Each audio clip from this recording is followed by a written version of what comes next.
আগের ভিডিওতে তোমাদের বলেছিলাম যে আমি আমার ওয়েট লস জার্নিটা শুরু করেছি। তো সকালবেলা ব্রেকফাস্ট করেছিলাম পরোটা আর কুমড়োর তরকারি।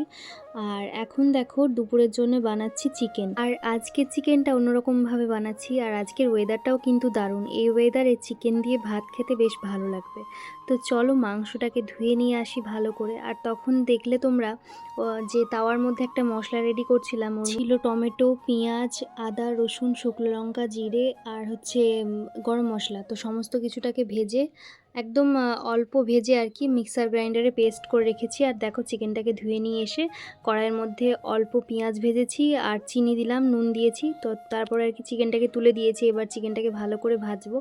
অল্প ভাজা হয়ে যেতে হলুদ গুঁড়ো, লঙ্কার গুঁড়ো আর জিরে গুঁড়ো দিয়েছি, অল্প করে ধনে গুঁড়োও দিয়েছি। তো চলো একটু ভাজা ভাজা হয়ে গেছে। এবার এর মধ্যে আর কি যে পেস্ট করে রেখেছিলাম ওইটাকে দিয়ে দিলাম। আজকে চিকেনটা আর কি অন্যরকমভাবে বানাচ্ছি এই কারণেই, কারণ কোয়ার্টারে লাস্ট বানিয়েছিলাম। তো হঠাৎ করে আজকে ইচ্ছে হলো যে প্রায় 18-20 দিন বাদে আর কি চিকেন খাচ্ছি, তো এইভাবেই বানাই।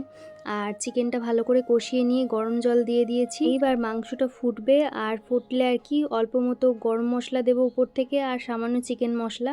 আর পরিমাণটা কিন্তু তেলের অনেক কম দিয়েছি, কারণ আমি জানোই ডায়েটে রয়েছি। ডায়েট বলা চলে না, মানে ওয়েট লস জার্নিতে রয়েছি। তো যাই হোক, কি সুন্দর কালার এসেছে দেখো। তোমরা যারা ওয়েট লস করতে চাও এভাবে চিকেন বানিয়ে খেও অল্প তেল দিয়ে।